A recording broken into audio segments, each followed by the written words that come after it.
really the key for her against any team, but especially the Sooners. She has to limit those free passes.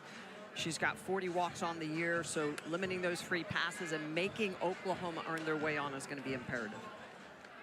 Both coaches shuffled their batting orders a bit for game 2. Ella Parker moving up to second in the order. She has homered in 3 straight games for the Sooners. What a job for Oklahoma and this coaching staff after they lost their top 3 pitchers and 6 of their 8 field starters from a year ago. And they jump into the SEC and they win the regular season championship. They will be the 1 seed into the SEC tournament next week in Athens, Georgia. This player's a big reason why right here. Top batting average in the league coming into the weekend for Cassidy Pickering. She's one of few that has stayed very consistent even in SEC play. Hitting .430 on the season, .422 in the conference. And Oklahoma will start out with a free pass.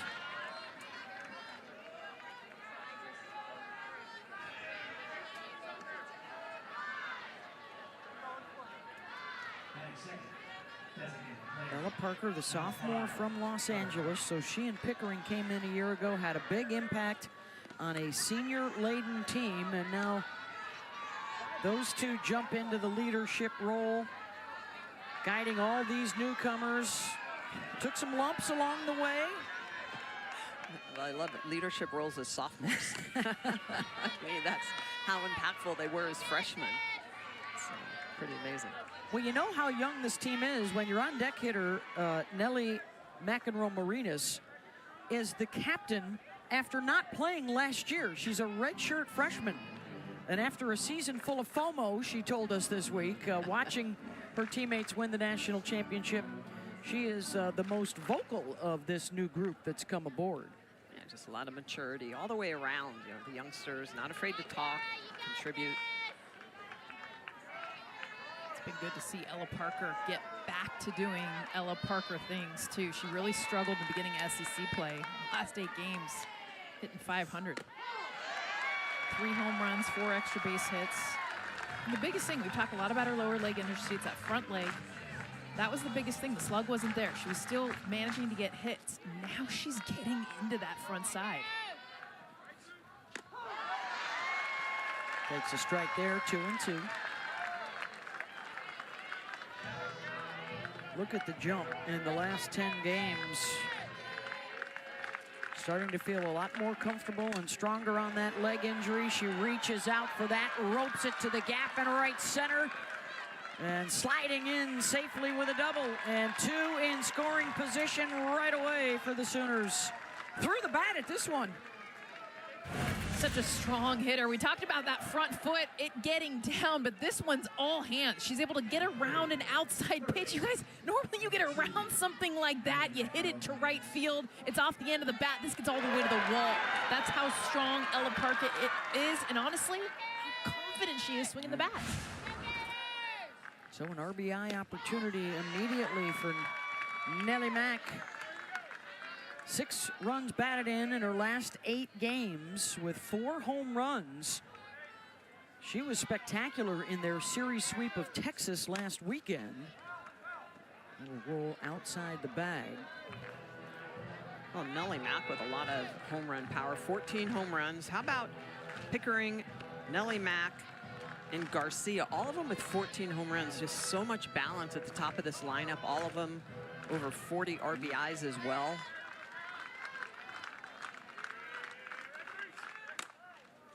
Ground ball to short. Runners will have to hold 1 down. Well read there by the veteran Riley Holtorf. Kept Pickering in place, and that'll bring up Gabby Garcia, the freshman from Chandler, Arizona. 1 for 5 yesterday.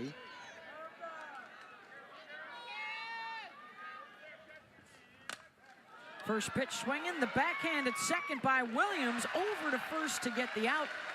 But it's deep enough to that right side to get Pickering in and a 1-0 Oklahoma lead. Yeah, and that's a great play by Williams because that saves the second run as well.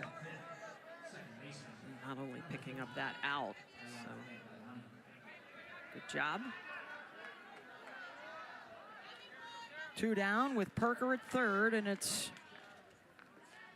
Ailana Agbayani, the junior transfer from BYU.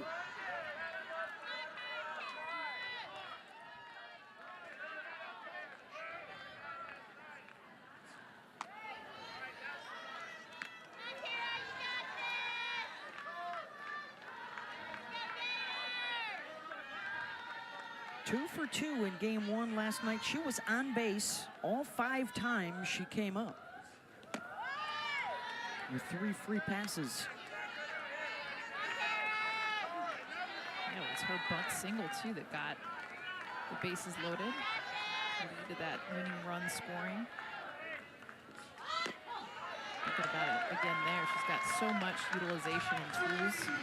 A lot of power. Also can lay it down, even do some short game, speed.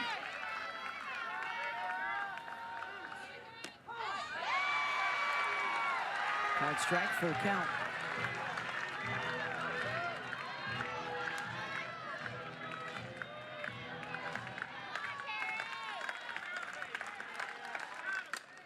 Agbayani lifts that one out to center, and coming on to make the catch is the senior Kendra Falby. A run across for OU. Gators coming to shuffle the deck a little bit as well. It's Falby followed by Erickson and then Shoemaker tonight against Kirsten Deal, the left-hander, coming off probably her best outing of the year in a win against Texas last weekend.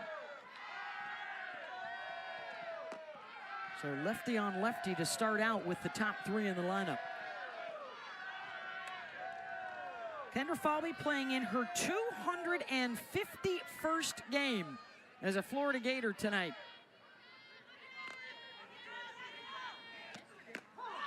And has spent most of those games running around these base paths. Top 5 all-time in hits and stolen bases and runs scored at Florida.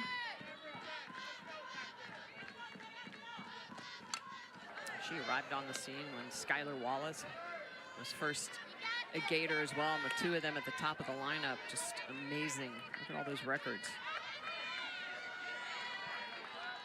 She is looking to bounce back from her poorest night at the plate in her career last night. Went 0 for 5 with 3 strikeouts. This is only the 2nd time all season that she didn't get on base. Yeah. I mean, that's how incredible Kendra Falby is. And she's not getting on with hits or finding the gap. She's walking, stealing bases. When you think of that prototypical leadoff, I mean, Kendra Falby just comes to mind. Speed, bunt, slap. She's also learned to hit for power the last couple years. I loved what Walton said last year about her and Skylar Wallace. When one of them's on, we go heavy. When both of them are on, we run rule you. Yes. Often the same can be said with this group, but it's another strikeout, her 2nd looking in the series. 1 down. Well, this is lefty-lefty matchup. Kirsten Deal has the ability to throw a backdoor curveball, and that's a pitch that looks like it's going to hit you, and it bends into the back of the zone. And I still think that's close enough that Falby probably needs to wave at that, foul it off, get rid of it.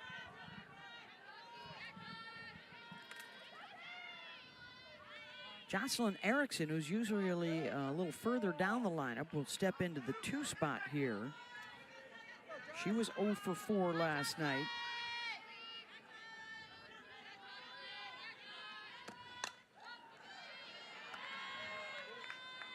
Deal has the ability to move the ball around. She's going to be in that mid to low 60s. She's got a good curveball she uses on both sides. It's change up. The velocity is up this year over last year, but she's more pitch to contact. She has that really, really good defense behind her.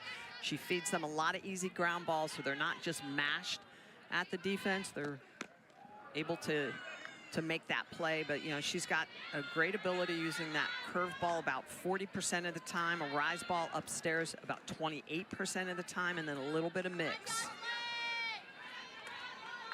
That pitch hit off the knob of Erickson's bat. 0-2.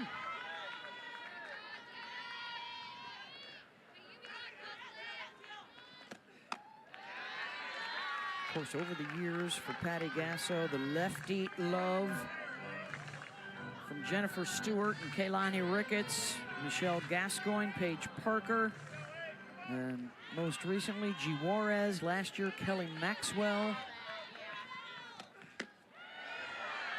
Righties just recently getting some play. The likes of Jordy Ball.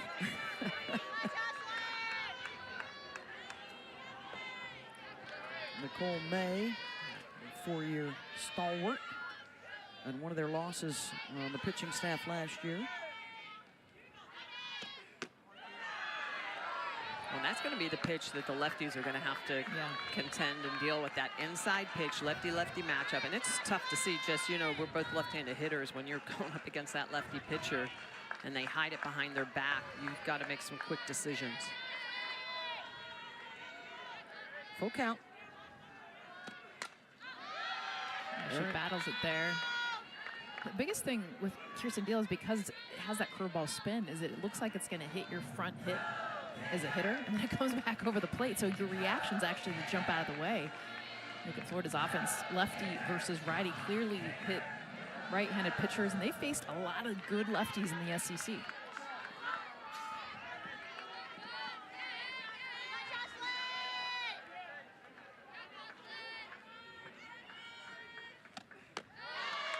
And Erickson draws her 41st walk of the season. One out base runner for Florida, and here comes Taylor Shoemaker. Taylor's on the short list for SEC Freshman of the Year honors. Hitting .389 in her last 8 games with a couple of home runs. And that 71 RBI mark for the year is a new rookie record. She's 3 home runs shy of Brittany Schuette's freshman record of 19 at Florida.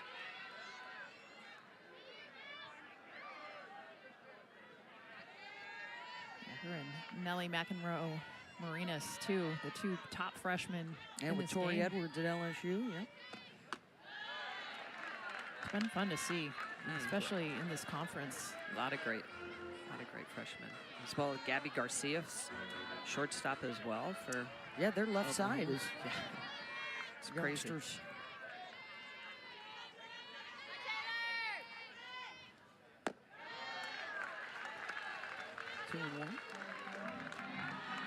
With Taylor, too, and we talked about her from the beginning, the hot start and all the home runs. She had like 9 home runs in like the first 2 weeks of the season. You're like, okay, wait till conference. Her numbers really did not drop. I mean, 370 regular, 338 within the conference. It was strong, even her first time in the SEC.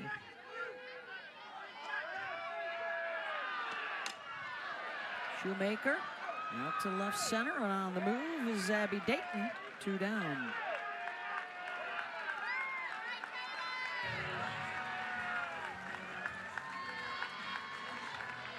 Oh, it looks like they're going to bring her back. An illegal pitch called on Deal.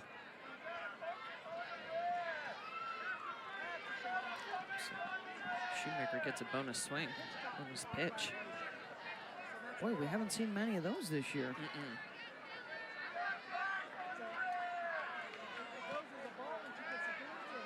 So new life for Shoemaker.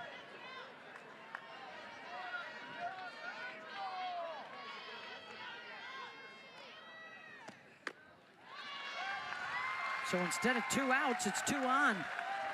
And back-to-back freebies. It's interesting, the fans caught it just as much. They've been counting down. Kirsten Deal takes a long time, a 20-second rule to be able to throw the pitch.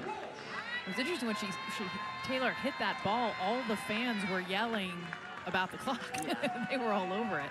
Yeah, you saw the umpire kind of point almost like to his watch. So I'm sure it was that timing violation. Yeah, because if it was something with her mechanics or doing something illegal, the runner would have been able to advance. So an early conference here for Jen Rocha, the former pitching coach at Florida.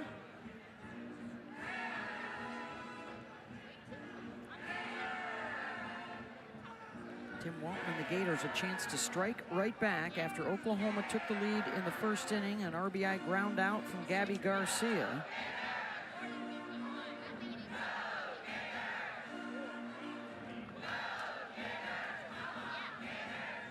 Tim Walton seeing something with Kirsten Yeah. Deal. That's why he's calling timeout. He's going down the dugout, making sure every hitter understands. They have these objectives where they scout the pitchers ahead of time, and when they're in batting practice, there's always a plan. What pitches you're hunting. That plan is now shifted. Here's Reagan Walsh in the 4 spot with a couple on. Reagan playing in her 246th game at Florida. She's the active RBI leader in the country.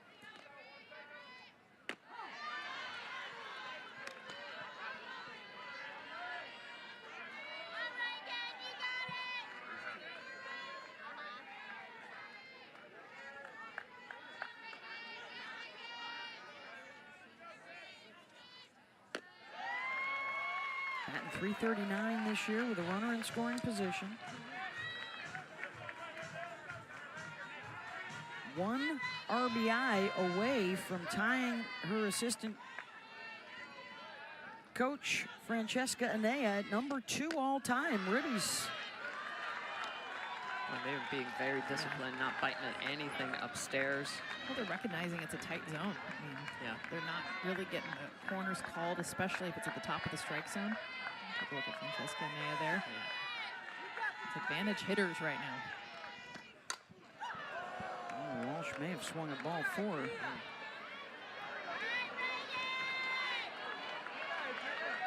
The 45 home runs, number 5 in school history. Out of Redondo Beach, California.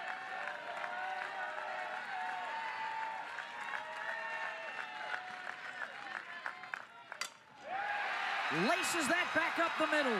Erickson waved around. The throw to the plate offline, and Florida ties it up. Courtesy of the Walsh RBI single.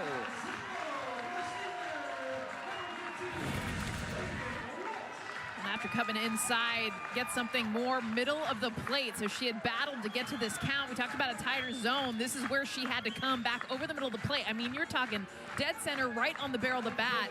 Had this been an accurate throw, they might have had a chance. I love that Tim sent her. Now the game all tied up. Now Corbiotis can give him the lead.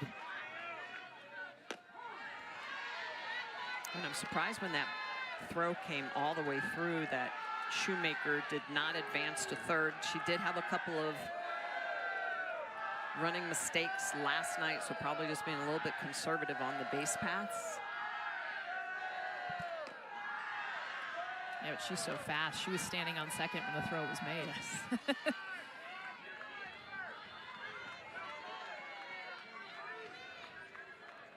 I think the cutoff man, too, did a good job of hiding whether or not she was going to cut it or not. Otis is better than 400 with runners in scoring position. Skies this. Hannah Core out in center. 2 down. So that would have been the 3rd out had there not been the pitch clock violation. May not be a run on the board just yet. So Florida able to take advantage. And here's Riley Holtorf, who has moved up. She's been batting 9th all year, but moving up to 6th tonight. Straightaway center, Core has got it. 1 apiece through 1 tonight. Fence is still pretty similar, even with all the new faces, than what they've been doing the last 4 years. Yeah, it's just impressive. I mean, the biggest part, they're putting up, what, 7, 8 runs a game. And when you're a pitcher and you know your offense is going to throw that many runs up on the board, it is forgiving for you. You can go out there, you're not afraid to pitch, you're not afraid to throw the ball through the zone. Makes Mendoza happy because Yes. there's a lot of offense. Talked offense all open. Didn't even mention the pitchers. It was amazing. Well, no, we got the ace in there. Yeah, we got the ace. No, on not in that the side. puzzle. I'm talking about the open. Oh, Sorry, yeah. Vicky. Yep, my bad. Try to follow along. I'm sorry, did you say something? Dayton reaches for that. It's a foot race, and Walsh got their first one down. I think the most impressive part, though, about their offense is what is different, Beth, is the fact that they have come from behind. You know, in the past, they've had aces that have just shut teams out. Yep. They're scoring maybe 1 or 2 runs. We've seen Oklahoma in almost every SEC series be behind, and not by 1 or 2 runs, 4 or 5 runs, and they've come back to win those games with all of these newbies. The pitching numbers are down, you know, ERA, strikeouts, all that good stuff. But they, I mean, just in the last couple of weeks, they've scored 8 or 9 runs to win squeakers with this offense delivering from top to bottom. Here's Sid Sanders. She's looking for some green grass, not going to find it there. Otis 2 down. You know what was impressive last night, guys? The bottom 3 in the lineup all drove in runs, as well as the home run hitters at the top. And so those close games, and Coach Gasso knows this, that's why she wants this team, as young as they are, to go through these hard spells. They're 7-1 in 1-run games. It's hard for really experienced teams to be that successful in close games, but this is a team that is resilient, and as you mentioned, Jess, even when they're down 4 or 5 runs, it doesn't faze them. They believe that they can come back. Their belief system is second to none. 21 of their 24 games in the SEC are against ranked opponents. For Florida, every single one of their SEC games this year were against ranked opponents. That's how deep and how good the Southeastern Conference has been this year. That's probably why they'll get the overall #1 seed in the NCAA tournament and probably at least half of the home teams for the regionals.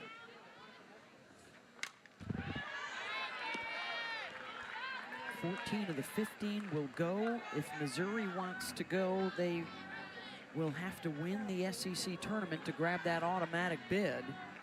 There is the SEC in the top 10 RPI, and we harp on the RPI because traditionally the selection committee has loved the RPI. In that final poll, 94% of the time, if you're in the top 16 RPI, you get a seed. And you get to stay home. Yeah, where those seeds line up is usually a little different. They like to consider that full body of work. You know, when you look at Oklahoma, if there is one little, I wouldn't say blemish, but one little circle stat that I think is important is their non-conference SOS, strength of schedule, is only 185. So a little bit weak in the preseason SEC scheduling, but obviously made up for it the second the SEC started. Well, and Coach Gasso's talked about that. She wanted it to make sure this team was confident coming into SEC play. She didn't know they were going to be this good, she's told us. And they've come along nicely. Look, they have by far the best record against top 25 RPI at 16-4. They have a chance to pick up a couple more here tonight and tomorrow. Well, when you have a young group of kids that compare themselves to the last couple years where they've only lost a couple of games each year, they start freaking out when they have 5 losses. And she had to tell them, look, it's okay. 5 losses is pretty darn good. Corey Hicks able to draw the walk. 2-out base runner here. Comparison's the thief of joy, and they spent the first half of the season comparing themselves and trying to win a 5th national championship. And the coaches have now got them believing, just win 1. Don't try and win all the last 4 over again. Absolutely. Here's Hannah Core in the 9 spot.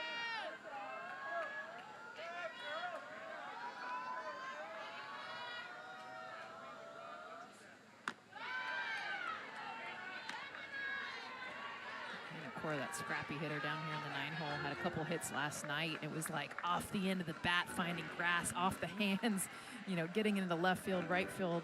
And that's how she battles. I mean, that's her role in this spot, try to get it to the top of the order. Nice little 5-game hit streak. I think anytime you mention streak with your 9-hitter, that's a good thing.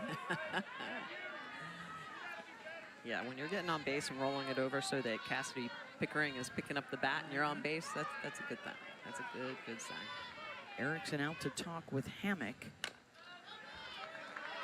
A little bit of sun to deal with now for well, the pitcher and the batter. The pitch is coming out of the sun into the shade. much more difficult as a hitter. I'm not speaking for pitchers, Smitty, but you're jumping into a shadow versus having to pick up the ball light to dark from 43 feet away. That's not fun.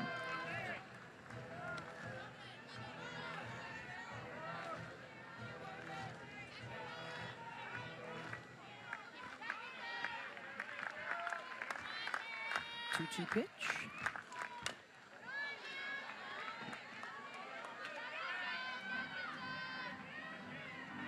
Hannah Core and Abby Dayton are the queens in this lineup. The foul balls, wasting pitches. Give me another one I can hit or see, either one. You'll see it's almost like a 65, 70% swing just to foul it off. Buying some time, and now the count goes full.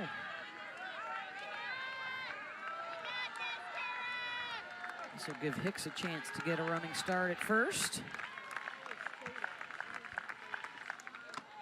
Ball four. And now the top comes up with 2 on base. And your 2 big boppers out of the dugout.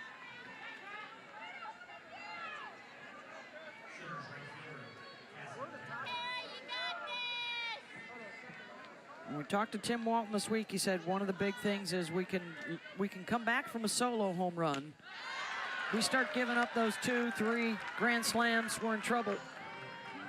Pickering hit one out last night, a solo shot. And it was opposite field, and that's exactly what she was trying to do. That she was sitting outside, took a hack at a pitch off the plate. And now down 0-2. Those are good located pitches, mid to high 60. Just running that fastball, trying to expand that zone. Second time through here for OU. And skies that one out to Shoemaker, and she'll make the play. Good get there for Kara Hammock out of the jam. For 4 years from start to finish, Falby and Walsh, they've been setting records. They're still chasing them.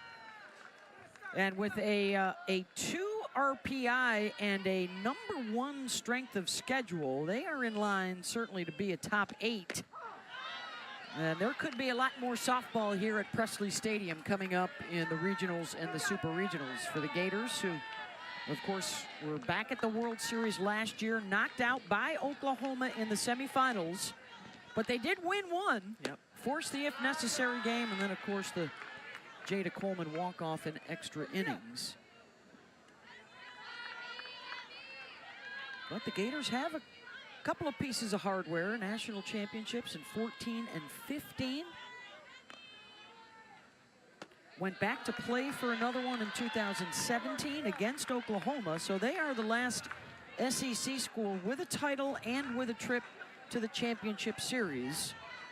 With the additions of Texas and Oklahoma, very good chance that that drought could come to an end this year. Williams, that one appears to be playable in foul territory, and it is. Mia retired, 1 down. It's the bottom of the order here, facing Kirsten Deal.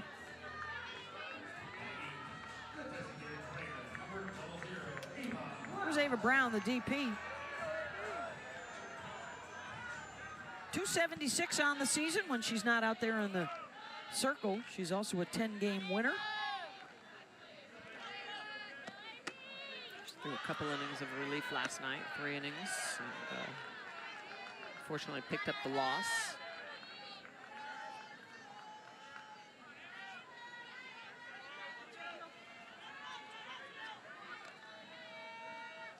Yeah, you don't see as many two-way players anymore, really. I mean, obviously, Jordy Ball and Nigeri Kennedy, 2 awfully good ones this year.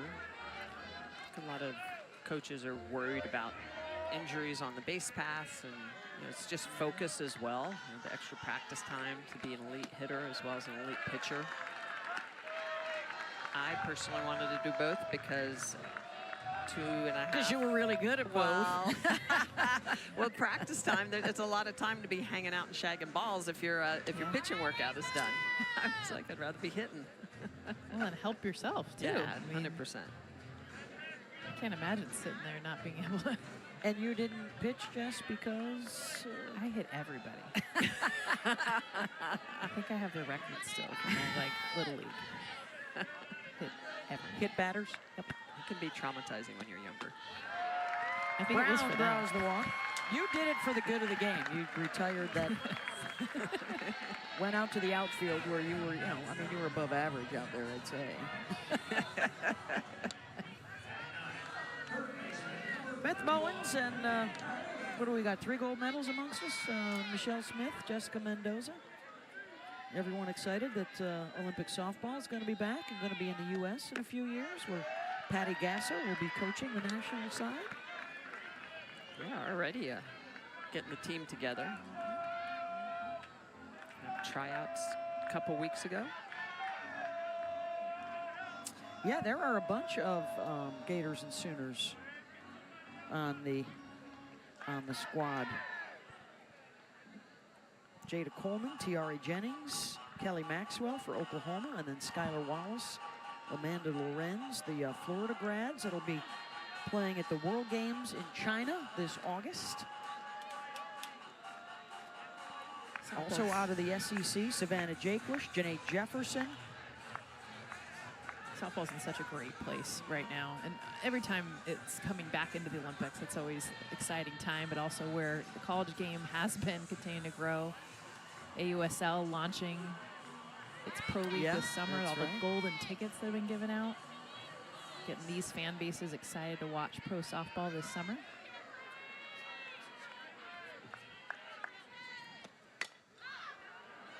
Kenley Cahalan, and that's going to fall in between a couple of outfielders.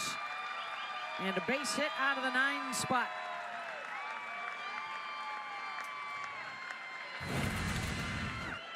I don't think either outfielder had a chance to actually catch this. Looks where it's going to drop, and you see the path of Hannah Core. She's hesitant to go straight forward, but by the time she's diving, she's nowhere near the ball. Her direction was almost to go back up for the left fielder, Abby Dayton. Neither one was going direct to the ball. That's where Hannah Core's got to take over, take charge. And now a chance for the Gators to take the lead. Falby, good work at short by Garcia to record the out at third. Wow, this is an impressive play by the freshman Gabby Garcia going into that 5-6 hole. Look at the way she's going to go down and get this. Keeps that ball from getting to the green. She a little bit of a toss over to Nelly, getting back to the bag. So Nelly is up protecting in case a bunt is put down, and that is just great defensive play. One of the best defenses in the country, just 29 errors on the year for this Oklahoma team. So now it's Jocelyn Erickson, walked and scored in the first.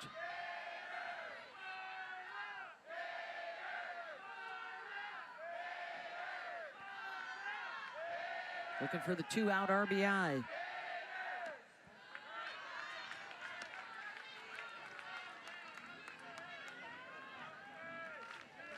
I know Jocelyn Erickson's tried to downplay a lot of it, but anytime you're playing your former team, team that I know she wanted to play more on, ends up transferring to Florida from Oklahoma. It's always going to add a little bit more adrenaline, heart rate, the familiarity you have, even with the players, the coaching staff. Yeah, she would have been behind Kinsey Hansen for a couple of years, so was there for one season, winning a championship. Second year with the Gators. And she walks again to load the bases. That's the 4th free pass in 2 innings. 2 outs, they're definitely choosing to pitch to Shoemaker instead of Erickson. Trying to go after the freshman. Both of them, right, do damage, so. Taylor walked her first time up. Swing and a miss on the first offering. Taylor has such great hands. I mean, this is a hitter that is only going to get better. Stays inside the ball very well. Why you see a lot of teams try to come inside to her. Yeah, that was the scouting report. She really struggled early in SEC play after that hot start, and now has picked it up over the last few weeks. settling back in.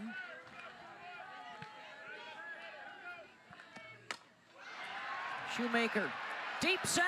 Is this her first career Grand Slam? Yes, it is.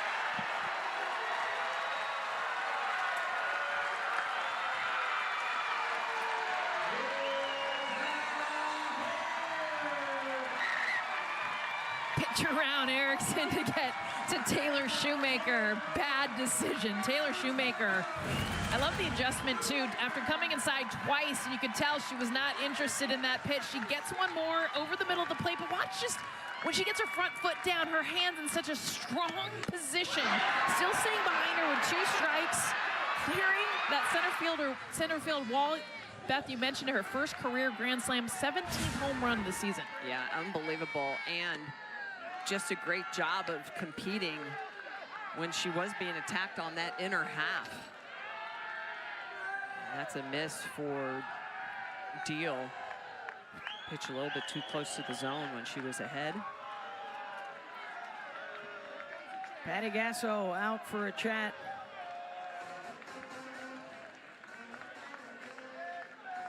Taylor Shoemaker, the Grand Slam for the for the Gators. Having some fun in that dugout. And how about Tim Walton? I mean, this is a rare time that we see Shoemaker in the 3-hole, you know, putting Erickson in that 2-hole. She ends up adding to the base paths, and then Shoemaker being in more of an RBI position there, capitalizing. Let's check out the home run swing again. Take a look at the pitch. It's that backdoor curveball that just gets back over the plate a little bit too much. Foot down, very quick hands to contact that barrel. Boom. Nice bat path, and the ball just hops off. A lot of power from that freshman swing. Oh, I love the reaction, too. I mean, that is definitely a moment that she will remember, not just because it's against Oklahoma, but her first career Grand Slam. Pitching change for the Sooners. Back in a moment.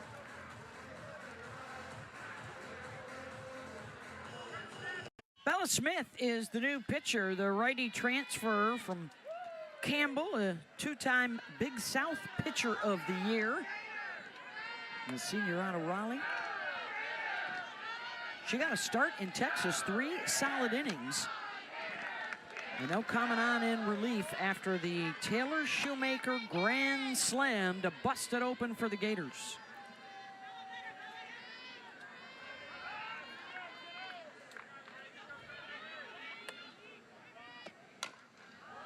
Reagan Walsh fouls that off.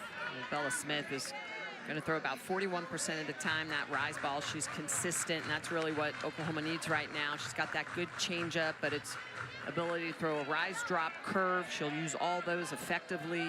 Drop ball about 27% of the time, but right now it's limiting free passes, rolling ground balls, letting your defense do the work, and it's trying to stay in this game. This is an Oklahoma team that is 37-0 when they can score 6 or more runs offensively. So really the key right now is for Smith to try to keep this scoreboard and this run differential where it's at. Walsh out in front. And even though she has that rise ball, you mentioned Smitty, half of her pitches will be down in the zone between the drop and the change. Those are her biggest swing and miss pitch. So definitely the strategy right now for Florida is ground balls, not fly balls. Well, this is one of the things Patty's been searching for, is really a consistent number 2 behind Sam Landry. You know, you go into the postseason, and if the offense can put up enough runs, you can use Sam Landry as much as you can, but you need to have consistent outings from your other pitchers coming out of the pen. Reagan Walsh is hitting some hard foul ball. She's peppering the Stacey Nelson Plaza out there and left. That one will stay on the diamond and finds its way out onto the grass for a base hit. Her second. And the big inning continues. We're going to use the ground. Reagan Walsh, I mean, just pounds this one over their head. See Smith reaching up to get this, and I'm impressed Agbayani at second base even got to it. No chance of throwing her out, though. Look, the righty looked like a lefty slapper on that one. Yes. Pounding it into the dirt. Base runner for Corby Otis flew out to center first time out.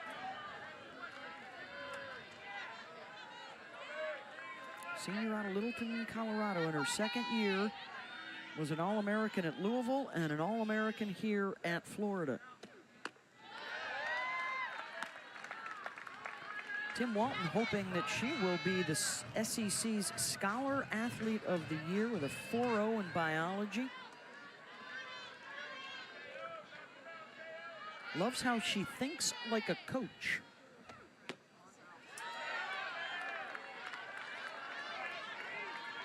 And as a bio major, of course, very surgical at the plate.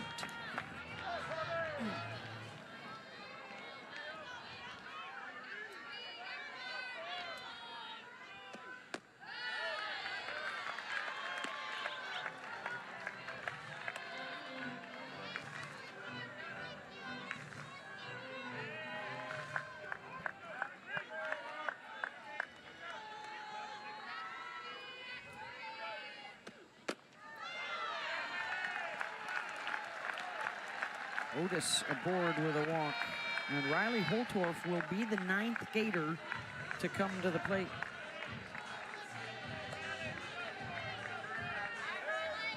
Fifth free pass of the game already given up by the OU pitching staff.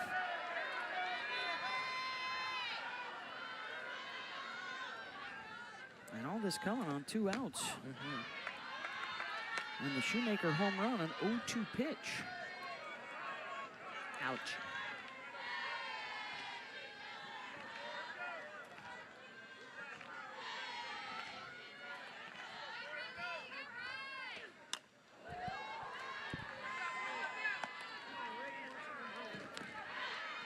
If you were watching the Texas series last week, you know that Michelle Smith had a spectacular catch here in the press box. Unfortunately, we cannot revisit that. The netting here at Presley comes all the way over the top. All the way over. I thought that one had a shot at coming in. Here's the 0-2 pitch.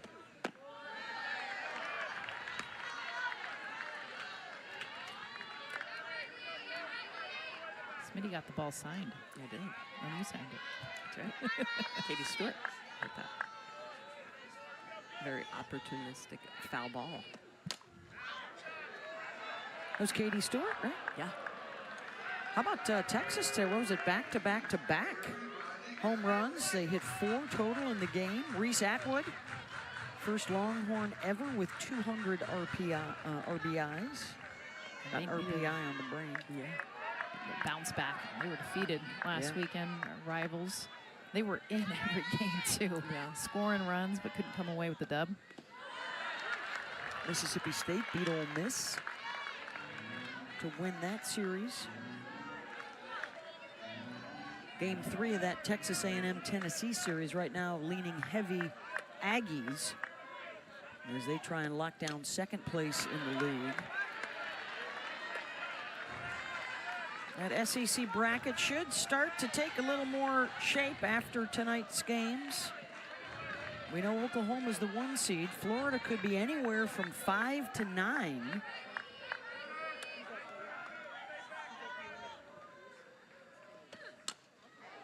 Right off the end of the bat, squirts to short, and Garcia gobbles it up.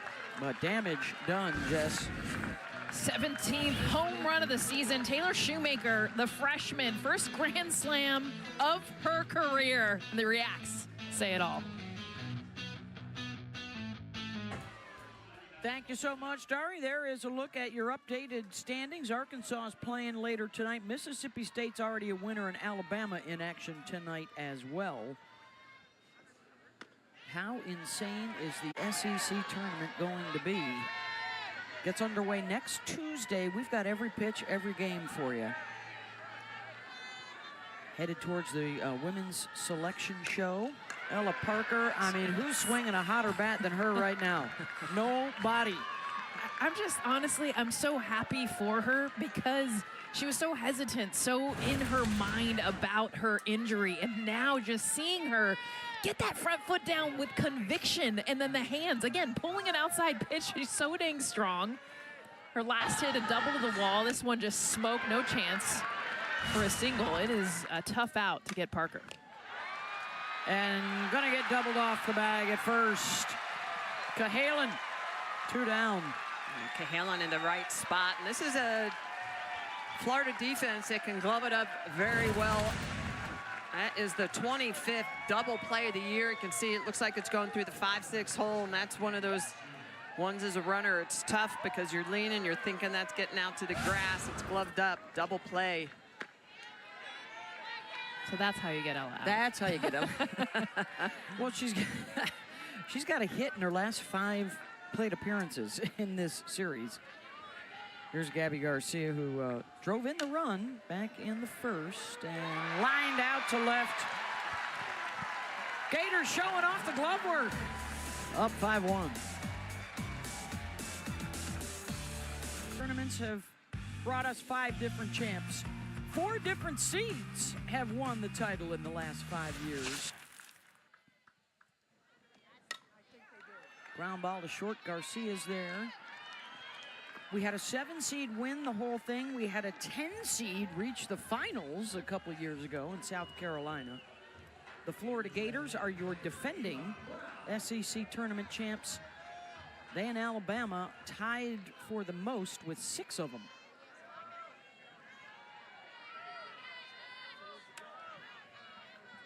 Alabama, the only home team to ever win the tournament. They've done it twice. We are headed to Athens, Georgia next week. If you're looking at your bracket at home, Georgia has expressed a desire to play games during the day. So depending on what their seed ends up being, you may have to flip your bracket. They want to play the dayside games. So it's yet to be determined if as the 1 seed Oklahoma would be playing in the day or at night.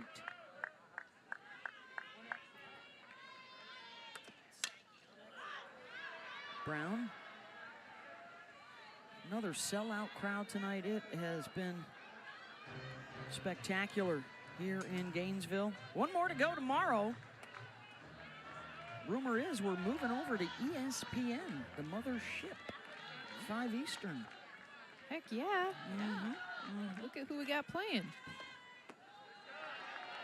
Here's a good one for you, Mendoza. One school or the other has been playing for the national championship in 13 of the last 15 years. Dang. That's how consistently good they've been. That's why we're on the mothership tomorrow.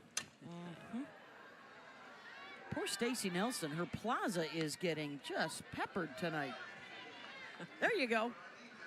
8 times for Oklahoma, 5 times for Florida, and that epic head-to-head matchup, the Shea Knighton 17th inning home run when the Sooners beat the Gators for the crown.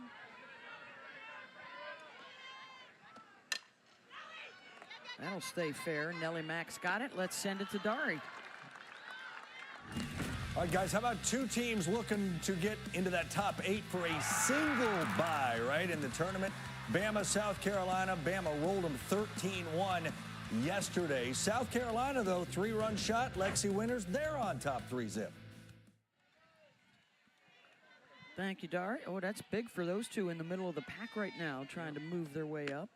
Stay out of that bottom group of 5 teams that would have to win 5 games in 5 days to take home the title. Oh, the turnaround is just so quick, too. We're playing on Tuesday. Cahalan slices that to left, and it's a 1-2-3 inning.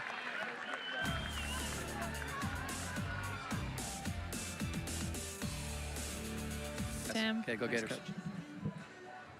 Well, it's been a big night for Kara Hammock, too. 3 innings of work, just needed 48 pitches to get the job done so far, including a 5-pitch 3rd inning for the senior.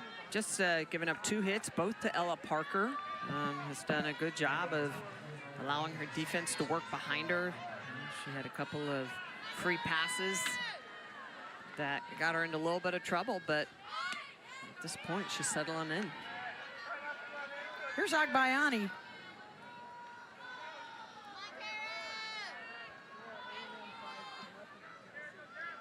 Five, 6, and 7 coming up. She lined out to Falby her first time up.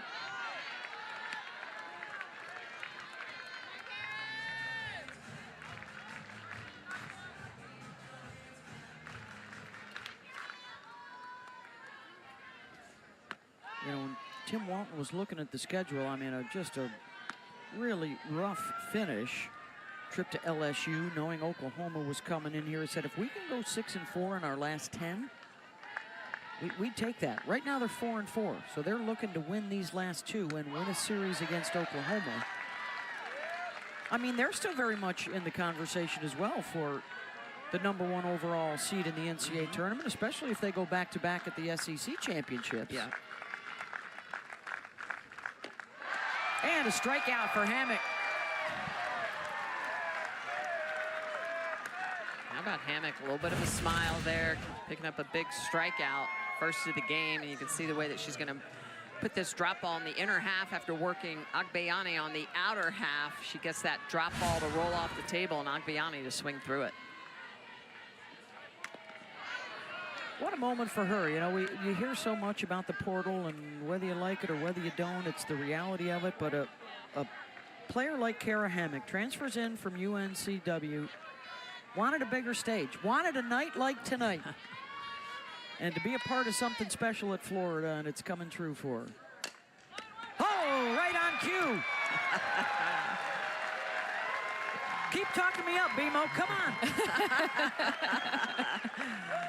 Yeah, and to think the emotion and the tears with the senior celebrations before the game starts, to be able to settle yourself in. And a little bit of a rough first inning, but like Coach mentioned, hey, you start out the game, runners at second and third with no outs, and you give up just 1 run, doing a good job. It's also so cool because not just the fans, her friends and family all coming in for this special occasion, and that was a lot of the emotions, a lot of that love and appreciation.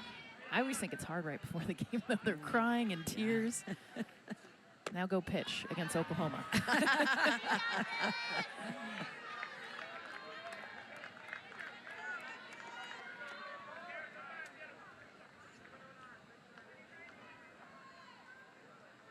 Erickson out for a chat.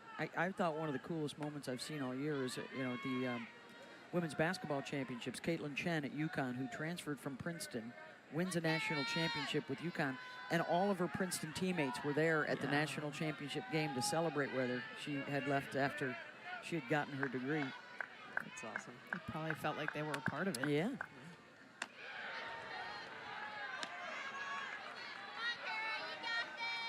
Sometimes the friendships and the good times remain and go with you to the next stop. Sometimes they don't. Sanders draws the walk and a 2-out base runner for Oklahoma. It's amazing the disparity for Cindy Sanders. She's hitting 180 in conference, but her on base is 400. Yeah. I mean, she does a lot of that. Great eye, gets on base. Was a power hitter, right, early in her career, and now a lot more walks. There's Corey Hicks. Corey getting the start behind the dish, the freshman from San Jose. Walked her first time up, so all 3 at the bottom of the order have reached base on a freebie.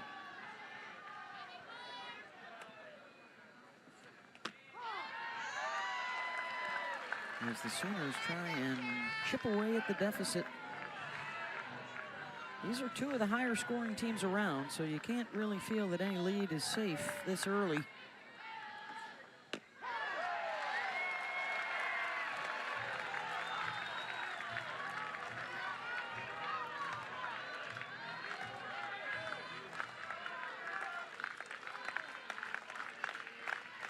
One, two.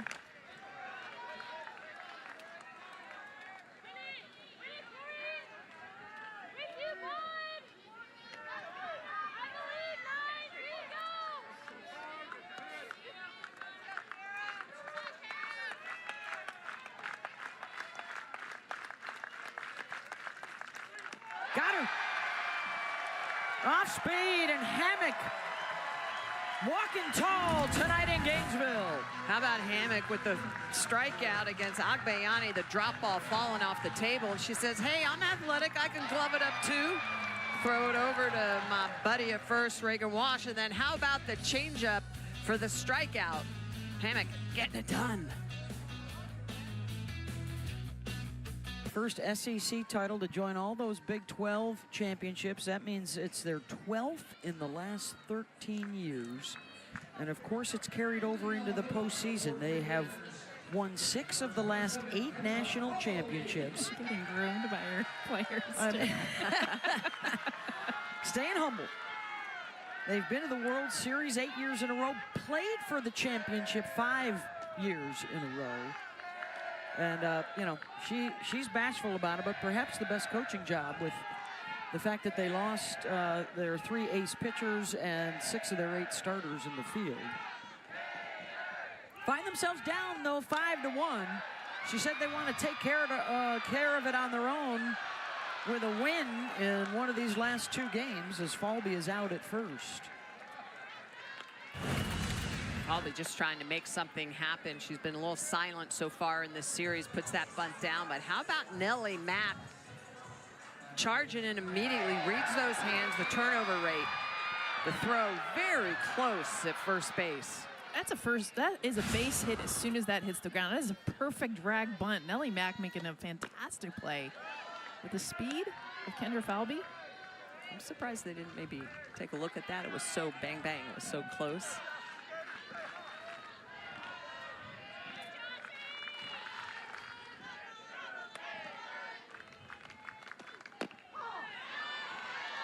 Jocelyn Erickson has walked twice and scored twice.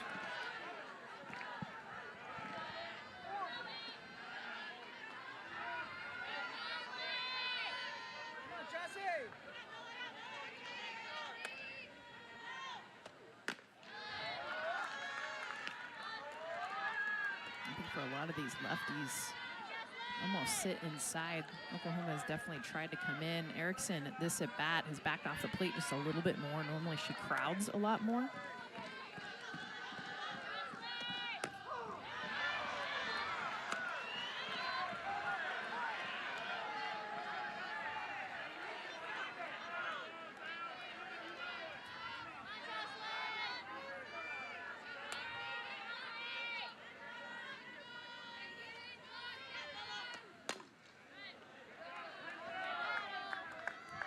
Quick hands. They do come back inside, and she just kind of swats at it. Yeah, that pitch looked like it was about a foot off the plate inside, and was able to get rid of it.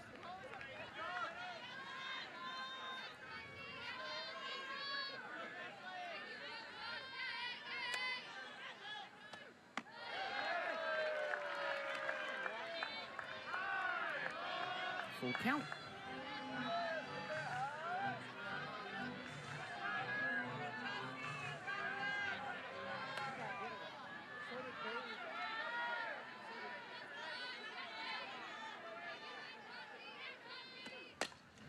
Erickson sends that one out to deep right center, and on the move is Pickering. 2 down, and that'll bring up the grand slammer, Taylor Shoemaker. Back in the second inning, bases juiced. Taylor Shoemaker, this is the difference of the game right here. First career grand slam, does a nice job too after going down 0-2. Yes, gets a pitch meaty over the plate. Was able to battle into that count, and they've consistently tried to come inside. And that was off the lefty Kirsten Deal 0-2 pitch. Yeah. That's just a big mistake that you can't make in that situation. Shoemaker makes her pay. First time seeing Bella Smith. Pulled the Sanders, nice charge to stay down on it. And a 1-2-3 inning.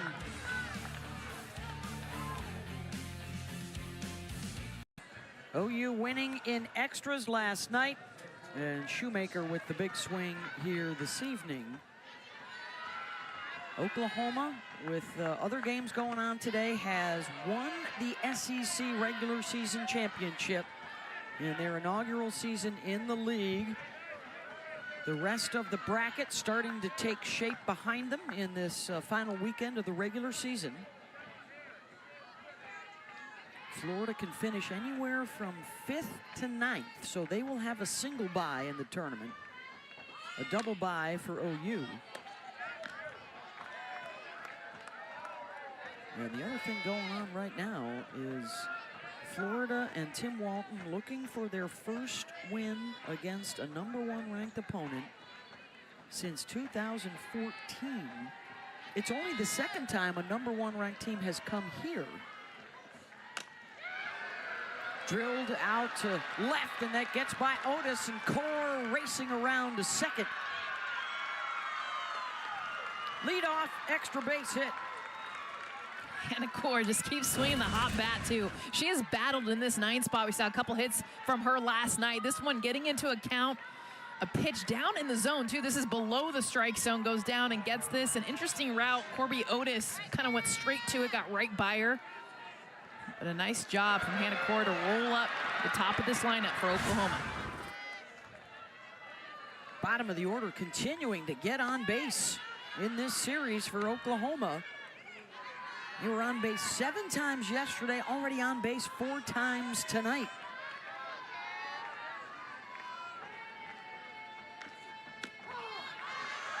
Outside corner from Hammock.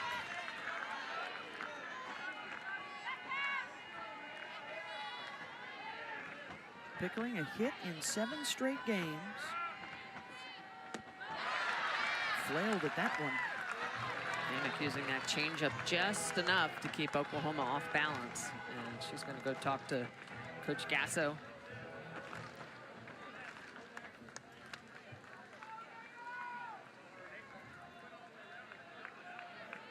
Kind of uncharacteristic, too, for Cassidy Pickering to chase and kind of have that half swing. Usually does a great job of getting into a count, getting pitches that she can drive. So she'll try and hit the reset button here. OU just 1 hit tonight with runners on base.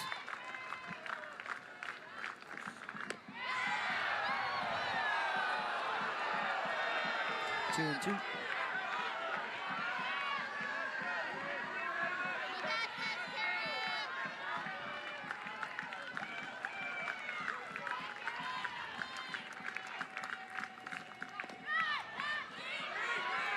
Full count and an extra base on the wild pitch. Kaur over to third.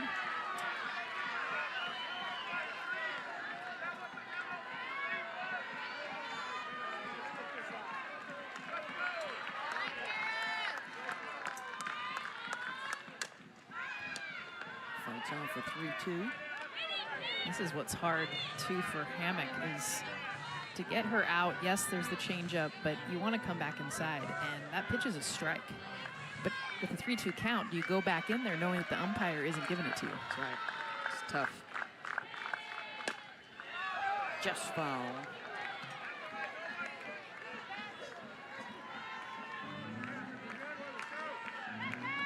That one, she got lucky on that. She missed middle.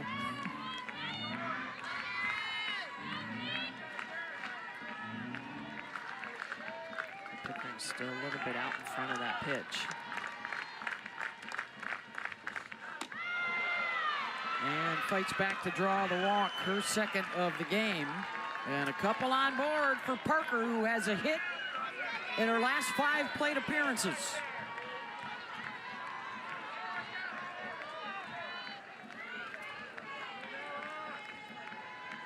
That includes a home run last night.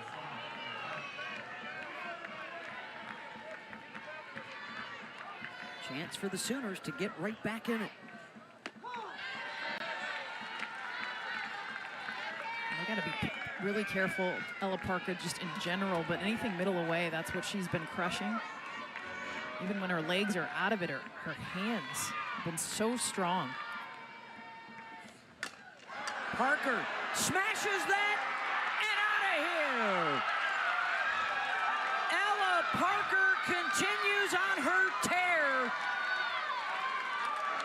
And a 3-run shot to make it a 1-run game.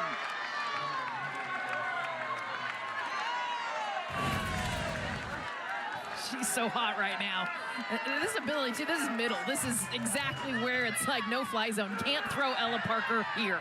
Middle away, this one's just middle and up. And Parker, we've talked about it, the confidence she's got. I love, too, she's getting into that front leg. You see That leg kick now getting up. It wasn't like that before. She gets the front foot down.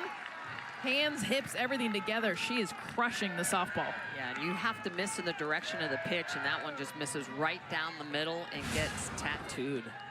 Home run, single, single, double, single, 3-run shot.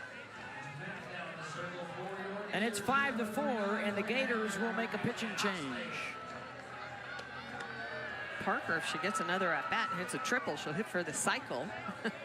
She's... Well, I was just about to ask you, do you throw to her here or do you load up the bases, get the force out and take your chances with Nellie Mack, who's, you know, not been a slouch by any means this year. But Caitlin Oxley is your new pitcher.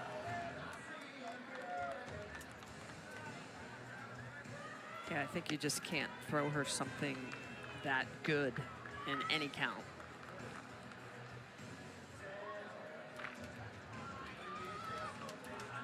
Let's go back to this sweet swing. Watch her front leg. This is what I noticed that's the difference.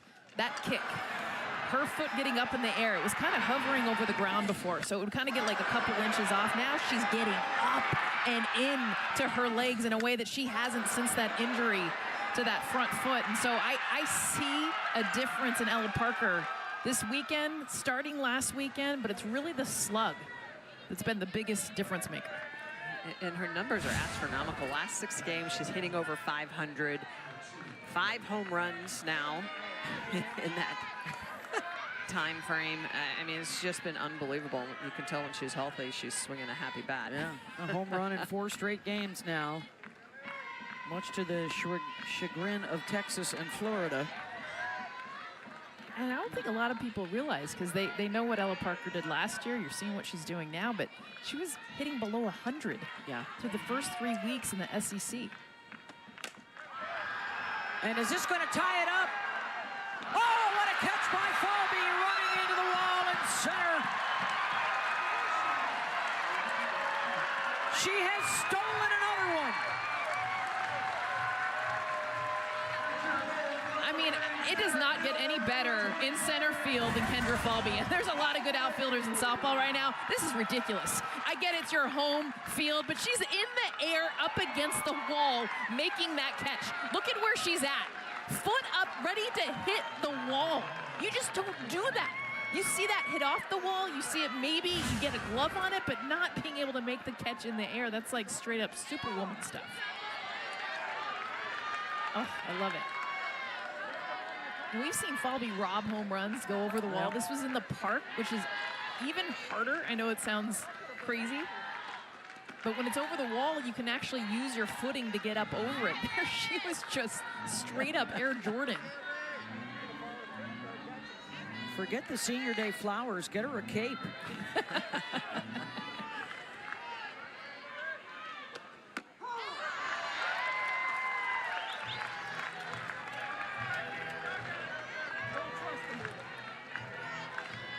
One-two to Garcia.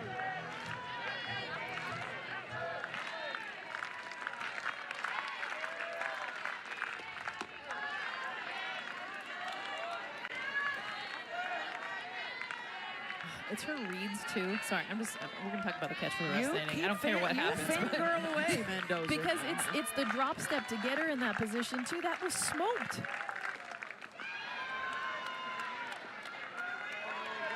Because she'll play, what I love about Kendra Falby, you guys, she doesn't play deep ever.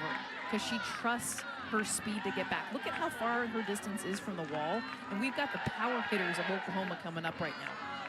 That's what I love. She knows she can get back. She just doesn't want to get beat in.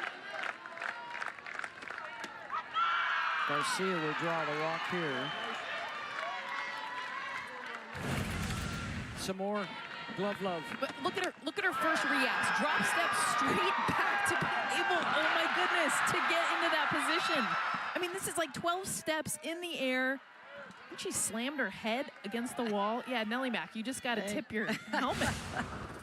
That's a double, without a doubt, off the bat against 95% of the center fielders in this country.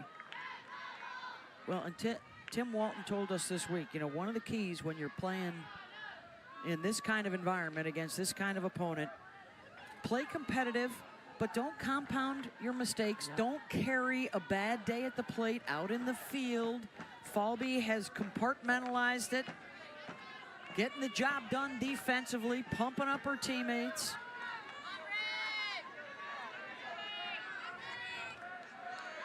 I mean, one of the best athletes you'll find.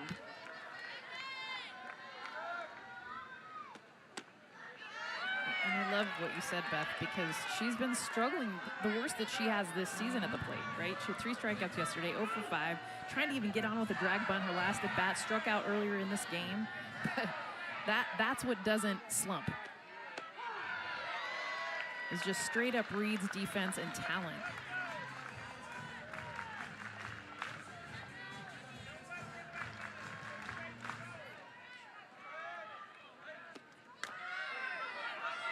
Back to the pitcher, Oxley. They get the out at first. Here's the athleticism of Kendra Falby. Look at getting up on this. Sorry, I can't see this enough, but her vertical. I mean, this is why she's so 34 inches, you guys. Look at that. Wow. That's touch the rim kind of vertical.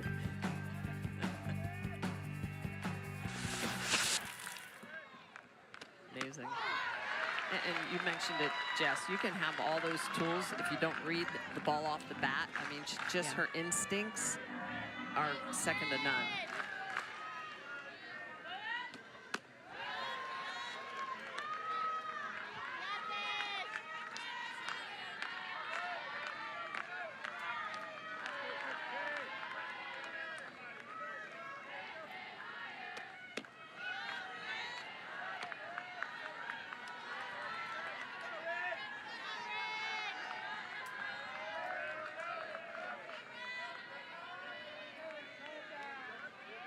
Two 2-1 to Dayton.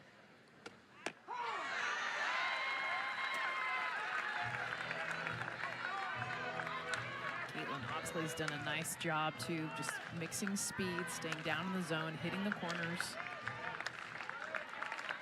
2-2 pitch. Dayton gets a hold of one. Back goes Otis on the run to make the catch. All right, plenty of Falby fangirling. Let's get back to some Parker praise, ladies, in a 3-run shot. Ella Parker, their 10th home run of the year, 3 for 3 on the night, getting Oklahoma closer to tying up Florida.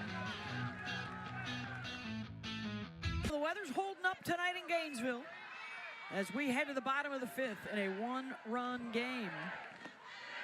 A Taylor Shoemaker grand slam for Florida, an Ella Parker 3-run home run for Oklahoma. And it's back to the Gator swingers. Here's Walsh, 4, 5, and 6 coming up. Reagan Walsh hits that one a ton, and it is out of here. Solo shot on senior weekend. How about matching the 3 for 3 night? We just talked Parker, 2 singles and a home run. Reagan Walsh, she's doing much of the same. Started this game off, RBI single back in the first, and then this one on a 1-0 count too. I mean, go upstairs and get you some. This is above the strike zone. And watch her hands just stay flat to the zone. If you've got that undercut swing that we see so many hitters have, you have no chance at this. She meets it right at the top of the zone, grease it on out of here for another run for the Gators. Almost took out our camera guy out there down the left field line. Had to dunk for cover. Josiah, he's all right. He's back on frame. Well, he would have caught it. He would have dove. He was watching Falby last inning. And just like that, it's 6-4. Here's Cordiotis.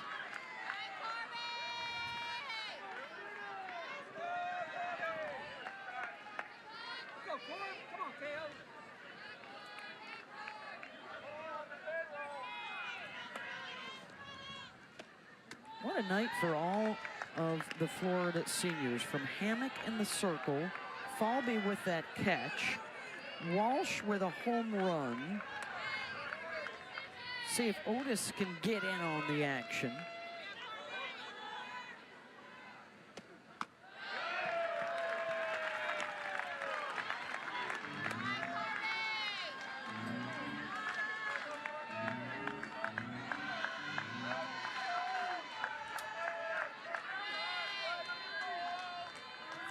pitch. And she does. Blast that out to left. The other senior is Brooke Bernard out of Palm Beach Gardens. And when a Gator hits a home run like Reagan Walsh just did, Bernard is the wedgie woman. And after every home run, Brooke gets after it. And we've decided over the last 2 years that's a lot of wedges. That's 190 wedgies. We need to talk to Brooke tomorrow to see what kind of training goes into that. Well, that's actually 2 home runs today. Yeah, so that's so 193 Oh, home 3. runs. There's got to be a kettlebell workout. I don't know if there's a mannequin involved, in the off season. Who does she hand it off to? We got to, do you, who gets it next year? Do you have like a training camp? Might be. Okay, tryouts? It might tryouts. Yeah. Yes. Incoming freshmen, are you in on it? Do you Yeah. have to be a veteran? There's so much that could go So into it. much that we need to And it's talk been there. going back since the Francesca Anea era. Yes. This is like, we're talking We need to over a decade. ask some very Yeah. There's some very candid questions. Candid Where's Holly questions. Rowe when you need Quite her? frankly, yes. all the seniors have a hand in it tonight. Wow, that's good. On a 6-4 lead. There she is. Too many puns.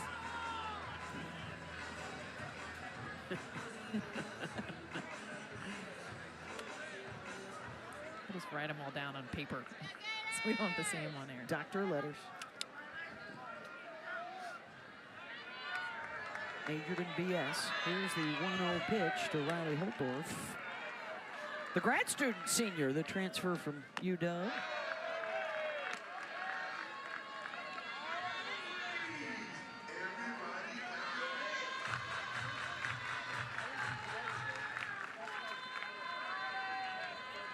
Looking to make some memories tonight and win a win against a #1 ranked opponent. For Tim Walton, too. And you guys talked about this a lot last night. I mean, it's ridiculous, the assistant coach record. He's the only person to ever beat Patty Gasso, having coached with her. And it's what, like 70-1? 62-1. 62-1. So how much that would mean, I think, to Tim, and he would downplay it. I mean, a win is a win, but it doesn't happen very often against Patty Gasso. It's like Nick Saban-ish, right? I mean, when a lot of the former Yes, that's- assistants did not Well, have and a lot of I would success. think too. A lot of the SEC schools don't like the the new kids on the block coming in and taking the trophy like this. Could be 2. Oh, I think Sanders, did her foot come off the base? She wants a replay review, and Patty will oblige.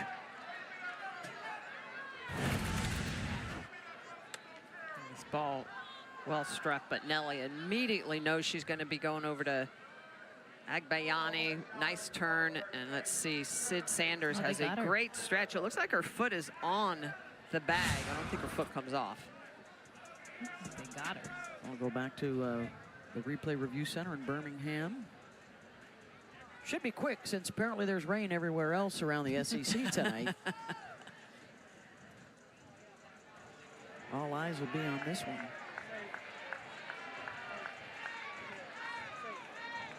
Dustin Douglas, Brian Crochet, Keith Kearney, umpires. Oof. I don't know. Oh. Now that After looked- review, the ruling on the field is upheld. The runner at first base is safe. That is Oklahoma's first challenge.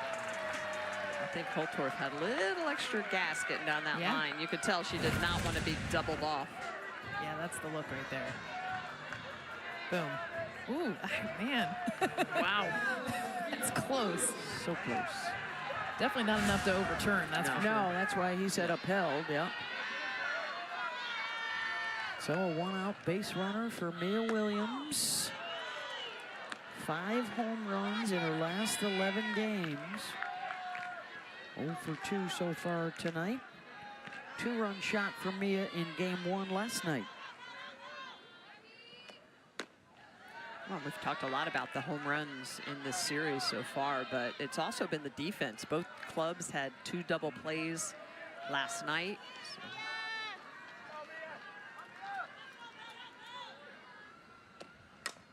Williams yanks that one deep left and off the roof. of the bullpen. 2-run shot, her second of the series. Wow. Mia Williams. There it is. Go, Get Brooke. after it, Brooke. Go get her, Brooke. How about sitting on this changeup? This one is just blasted. Look at the way she's going to get right underneath of that ball, barrel it up. She's not fooled at all. The load on the backside, that barrel comes through and just whacks that ball. Off the roof. And wow. Way out. And significant that Holtorf did hustle down that line, and that was not a double play, so a 2-run shot instead of a solo shot for Mia Williams. How about her 19th home run of the year? And the wedgie woman strikes again.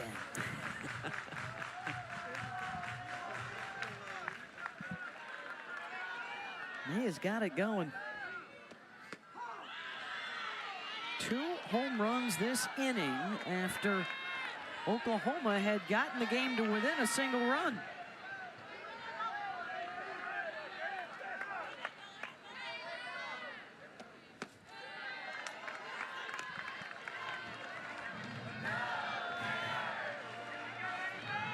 Ava Brown 0 for 1 with a walk.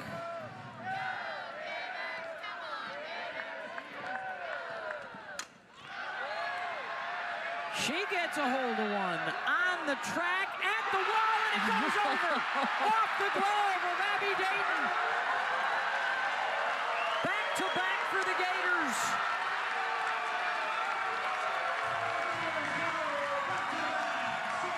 Not in Kendra Falby's house. She's the only one that robs home runs in this ballpark. This is a unbelievable job of getting to this pitch to blast it straight up. When you think about, too, Ava Brown had been struggling in this series, got underneath this, and I thought Abby Dayton had a chance. It hits off her glove. It just goes to show you how difficult it is to make that catch. But another home run, that's 3 in this inning. Their 4th of the night. Brooke Bernard exhausted. She's exhausted. She's going to need some icy hot after this one. Definitely bicep curls. Like, I'm thinking of all the training needed for sure. I mean, she's never had to do 3 wedgies in an inning all year. This is the first time. A 3 home run inning. Wait, Karen Johns blisters. has a wedgie count per inning. I mean, this is like next level stats happening right now. 2 solos and a 2-runner and a new pitcher.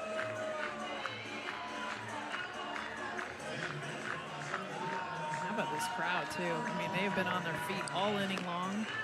The entertainment from their offense coming off of the Falby catch, which has created this momentum.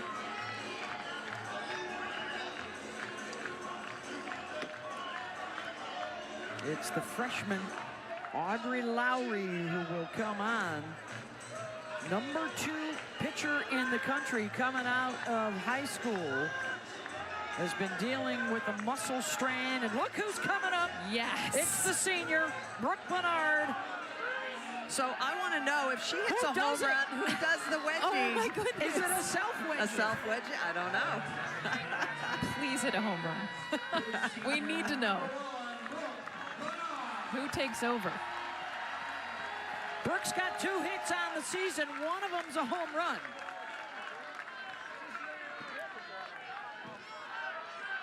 What a night for these seniors.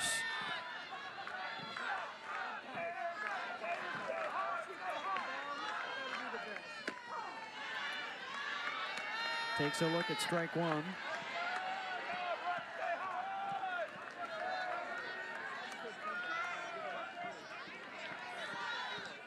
Lowry 5-0 on the season with a 3.73 ERA, but her last decision was on March 9th. The muscle strain has sidetracked her out for a month, trying to get back to form. 0-2 pitch here.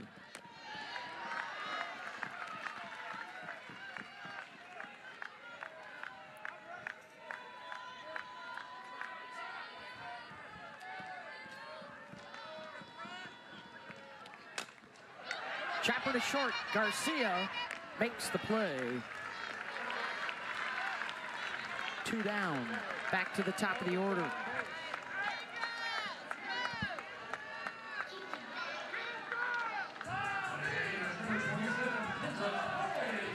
How much say do we get in post-game interviews? Like, do you think we should interview Brooke Barnard? I know there's been a lot of home runs, and we still have to get the results of this game. There's still time. But I think Beth, she could pick anyone right now. Falvey looking for her first hit of the series, and she's got it. And a sigh of relief as she looks to the heavens.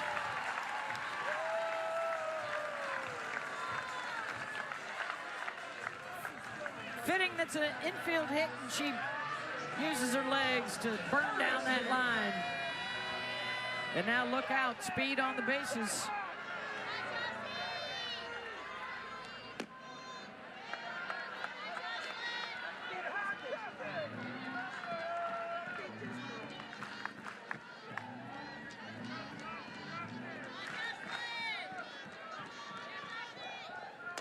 Erickson. Out on the grass to make the catch is Agbayani. Big inning for the Gators. 3 home runs. Back out.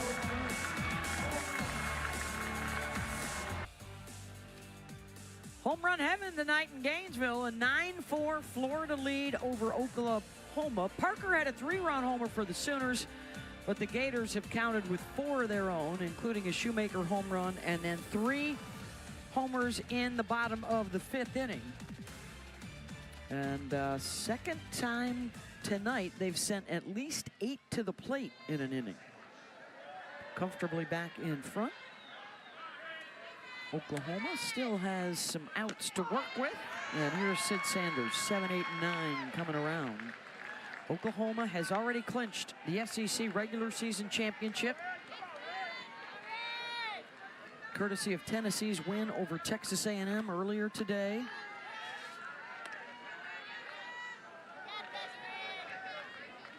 Their game 3 rain tonight. They'll resume it tomorrow morning, so we'll still have to wait and see what 2nd, 3rd, and 4th place look like. The top 4 all get a bye for the SEC tournament, which starts on Tuesday in Athens. 5 through 9 get a single bye. 1 through 4 the double. And that double bye is big. You're not having to play till Thursday.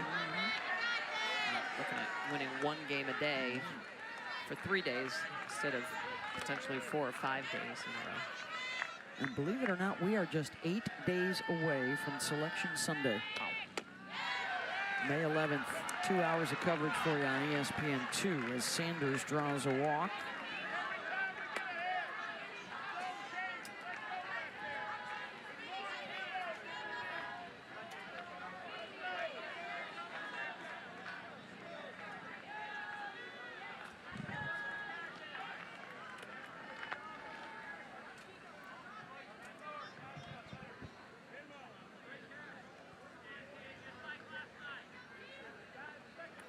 Looks like a pinch hitter is coming up for Oklahoma.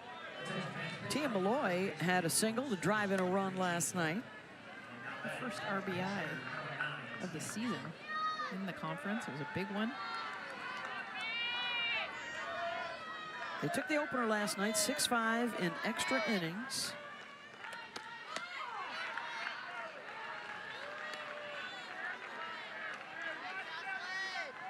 Both of these teams have 5 wins against top 10 RPI foes. Their resumes are as good as anybody's.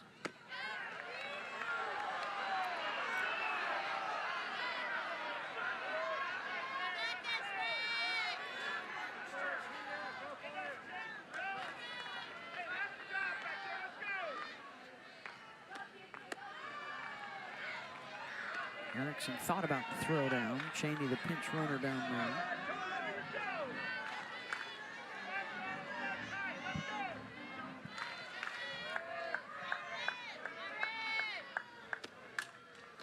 And that'll drop over the head of Cahalan. Malloy. Boy, coming through big the last couple of weekends as a pinch hitter for Oklahoma. 2 on base, nobody out. And that lead not looking as comfortable as just a moment ago, because here comes Core and then the top of the order.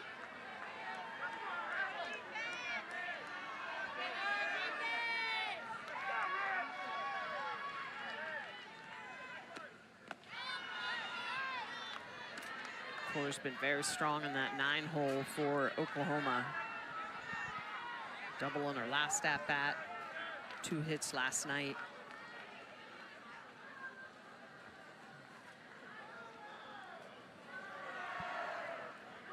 Stephanie Van Brakel, pro throw, out to talk to her pitcher.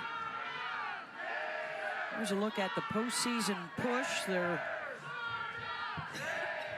records, 2 of the top 3 RPIs at Florida strength of schedule, second to none. And Oklahoma is 16-4 against the top 25 RPI. That is the best in the country.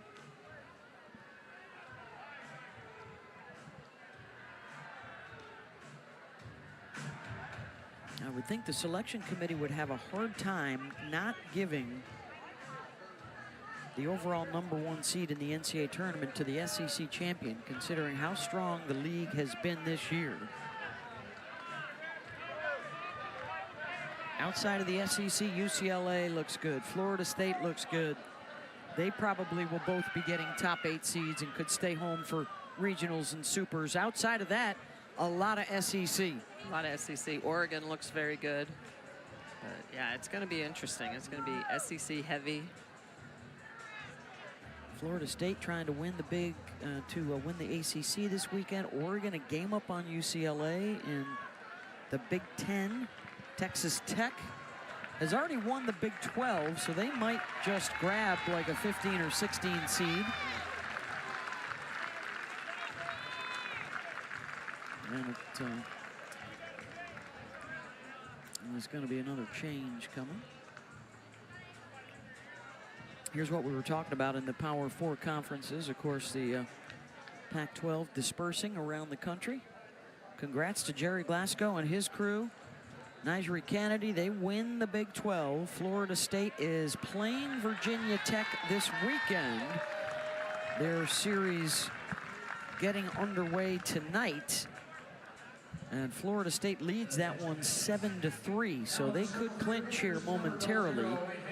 Oregon and UCLA, that may come down to the final game on Sunday. Oregon, with a sweep of Michigan State, would win the title.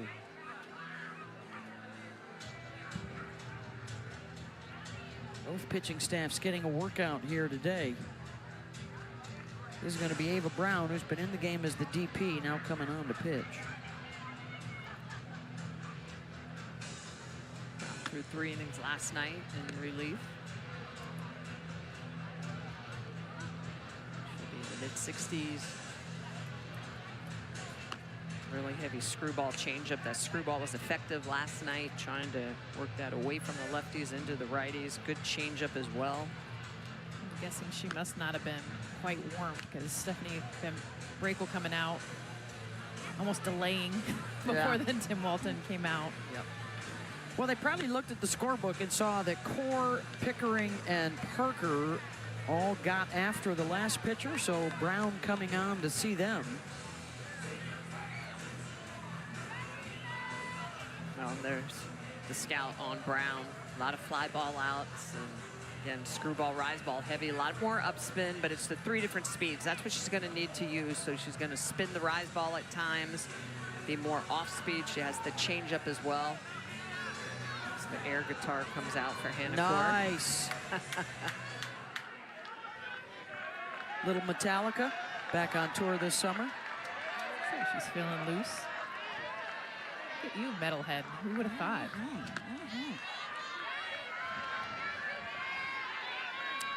I have a heavy metal influence in the household. I go with it. I got one of those too. The Hubs like to rock out. Oh, gosh. Yes, they do.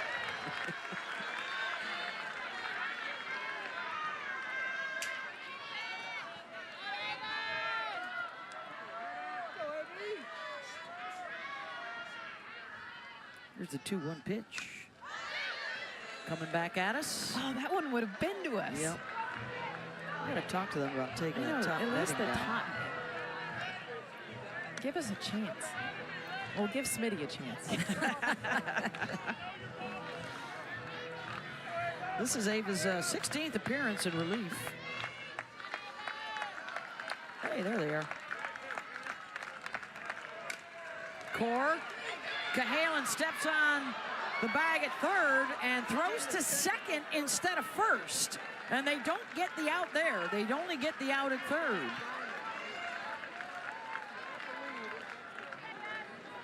I think I probably would have gone down to first. Now, granted, Hannah Core does have some speed, but she's a right-handed hitter. Gives you a little bit more time to make that long throw across the infield. So here comes the top, Pickering, and then Parker. Has reached twice with a couple of walks tonight. Came into the weekend with the best batting average in the SEC in league play. And she's definitely had more hesitant swings this series.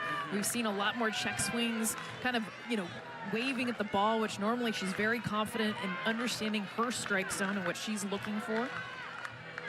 Kind of waiting for her to break out of this one.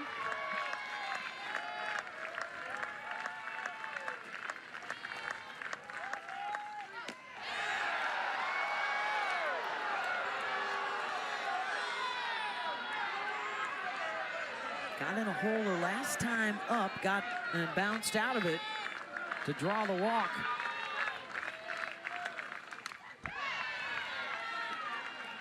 You got to be careful too, going back to that same spot. That middle away zone for a lot of these Sooner hitters, they do a good job of going opposite field.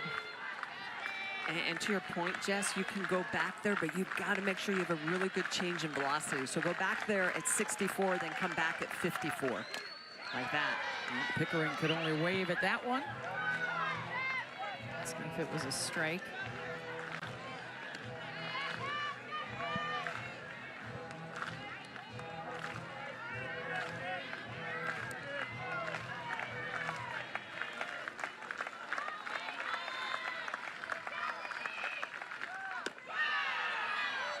High 2-2.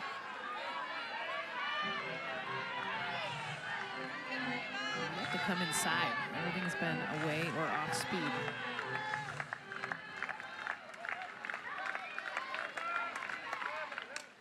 Jammed her. It's helped set up everything else, and she keeps asking home plate umpire, was that a strike, was that not? I haven't seen her do that very often. I think her understanding right now, the strike zone, or really more importantly, his strike zone, is would you have rung me out on that?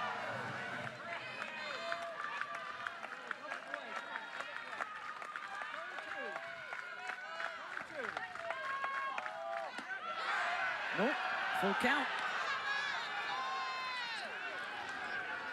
I'm surprised Jocelyn Erickson behind the plate didn't hold that just a second longer.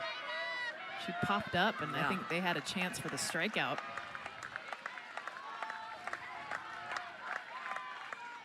Swing and a miss, got her.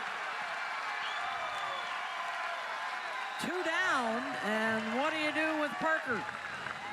Well, that is a great pitch location. Pitch prior is a changeup. They don't get the call. They go back out with the screwball, and they get Pickering to swing through that. And the emotion from both Brown and Erickson, that is a huge out.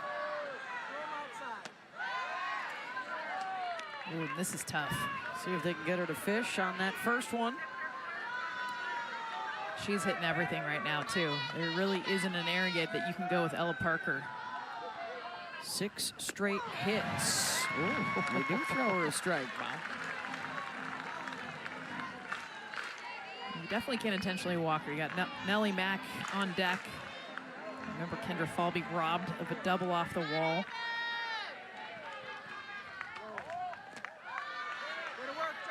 Good scoop by Erickson. All SEC defensive catcher.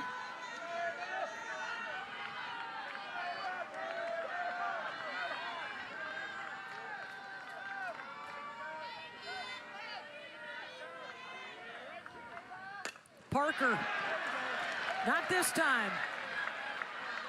Shoemaker's got it, and that'll end the threat.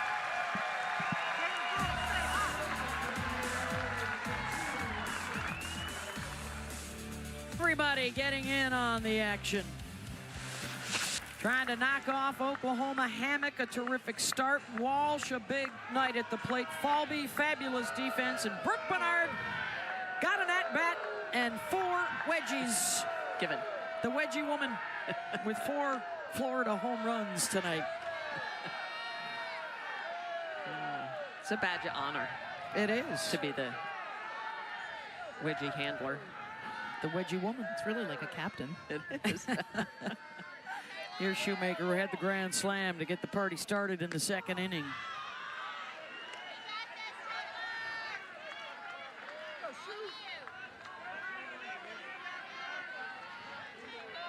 The other thing they're trying to fight off this weekend, they've already lost 2 series at home. In Florida softball history, they have never lost 3 home series in a single season. Falling here to Arkansas and Texas. It's a different SEC. Yeah. Absolutely. Arkansas is looking strong of late. And a strikeout there for Lowry. 1 down. Lowry gonna look to win this lefty-lefty matchup. Curveball in the outer half. Catches Shoemaker looking at that pitch as it runs away from her.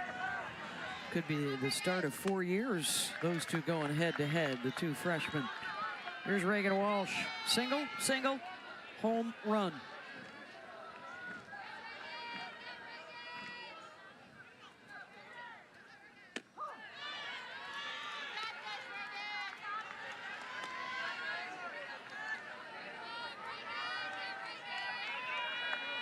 For the series, 6 for 7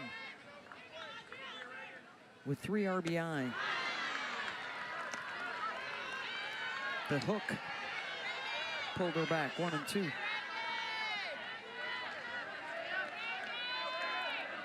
So she's in front of Francesca now, number 2 all-time, only the great Lauren Hager. Chopped to short, bounces up at Garcia, and Walsh is aboard. Up to the score right now to see if she's 4 for 4, but I'd say she should be. That's got to be a hit. And this is an impossible play for Gabby Garcia. She did everything that she could. Almost looked like a catcher trying to get around the ball. She'll be lifted for a pinch runner. Could re-enter if need be. That's Kylie Shaw out to run for her. Garcia, ball actually hit off her hand. She's taking it out of her glove right now and just shaking it.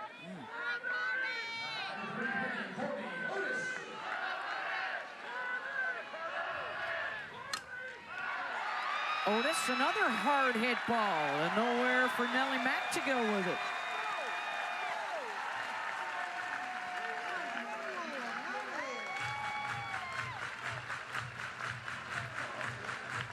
Ten hits on the night now for Florida with the 9 runs.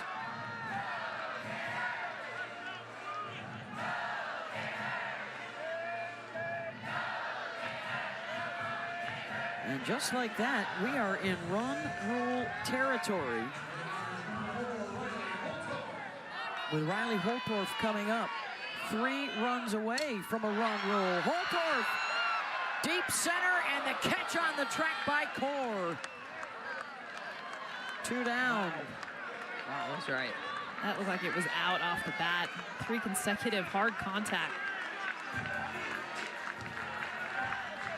Look at that, last That is loss. crazy. 10 years 10 ago. years ago. Crazy.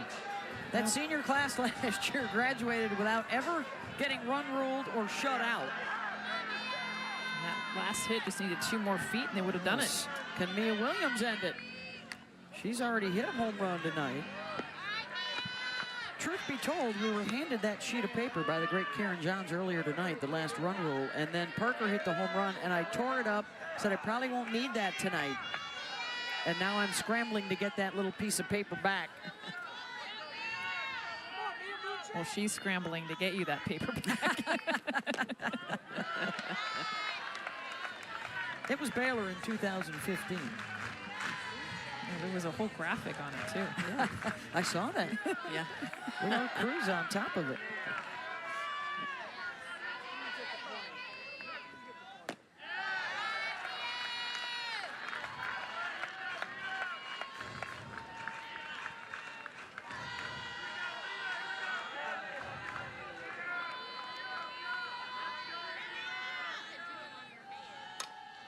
Williams, ground ball to third.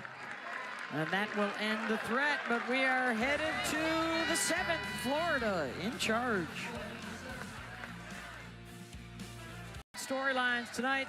Oklahoma winning the SEC championship today, courtesy of Tennessee's win over Texas A&M earlier tonight. And for Florida, they are looking for their first win against a #1 ranked opponent in quite some time. 2014 at the World Series.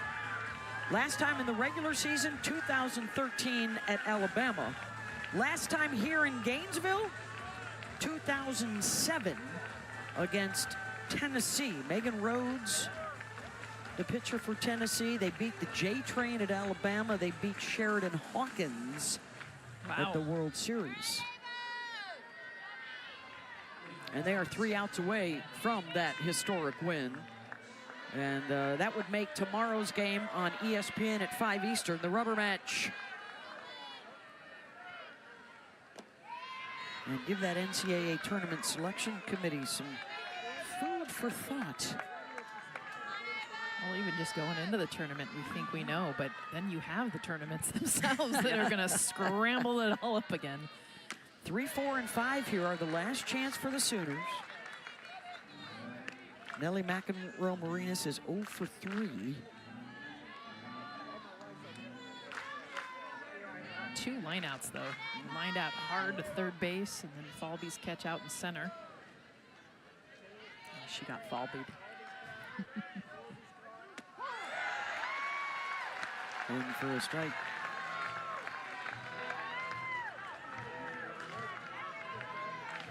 Decisions to be made for both coaches, too, as to who gets the call for the ball to start the game 3 tomorrow. Sam Landry threw 140 pitches. Yep, 144. 144. Most she's ever thrown. Yep. I don't think we see her. I mean, if I was Patty, I probably would rest her knowing going into the tournament.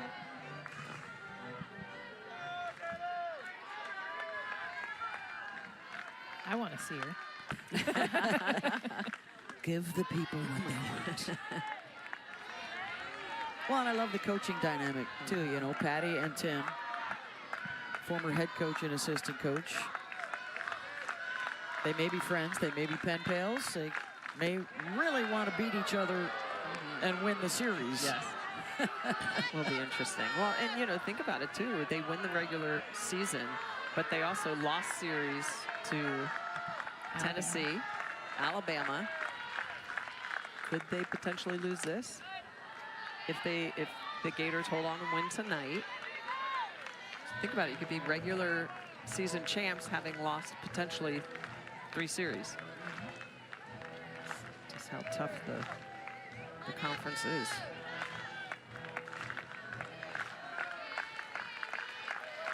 Full count.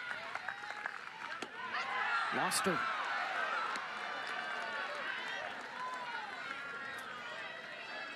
What is that, 6 walks tonight?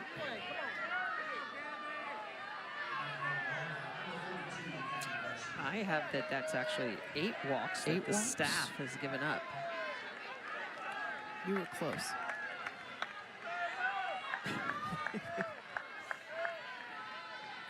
I have 7. That's why I'm a doctor of letters, not numbers.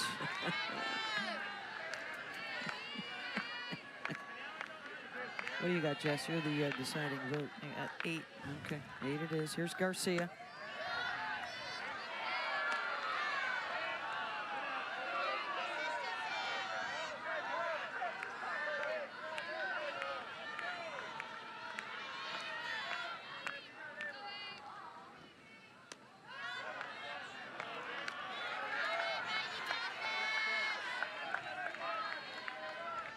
Two and 1.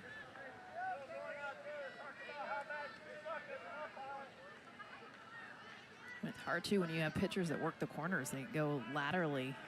And Ava Brown does a good job, the screwball and curveball. And when you're not getting the corners called, then Jocelyn Erickson doing a good job of calling timeout. Yep.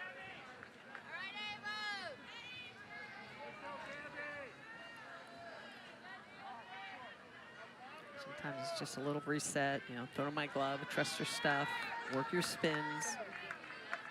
And it doesn't mean you have to come over the plate. Yeah, that's a great job. Still staying to what you do best.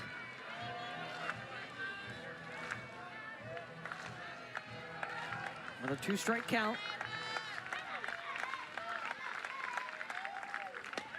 Garcia, slow roller to Cahalan over to first.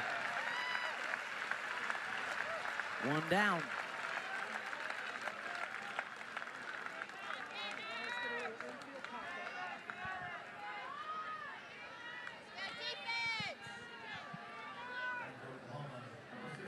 Every at bat for Agbayani, who's up to bat right now, she's shown bunt, and that was something that she did even last night to get a hit. First pitch swinging, more work for Cahalan.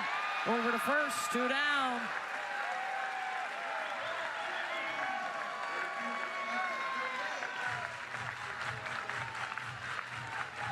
Getting surprisingly more chase from Oklahoma. I mean, those are pitches Ava Brown throwing off the plate, working those corners. Agbayani kind of chasing it off the end of the bat. Sydney Barker will be the pinch hitter. Last chance here for the Sooners.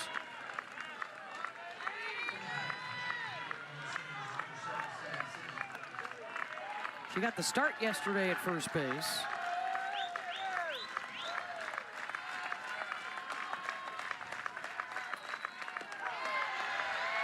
Heart of the order today for Oklahoma has been quiet. 3, 4, 5, 6 without a hit.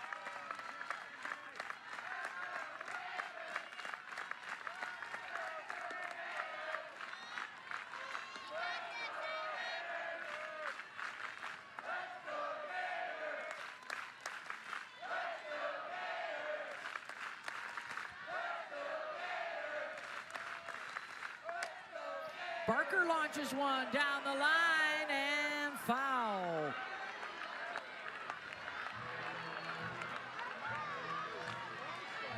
Three hits as a pinch hitter this year. All of them left the yard.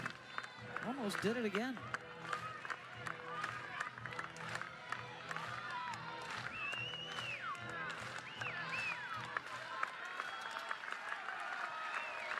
Down to their last strike.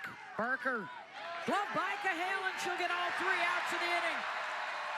And the Florida Gators, for the first time since 2014, have beaten #1. And the first time the home folks can celebrate it since 2007. And they've evened the series with the Sooners.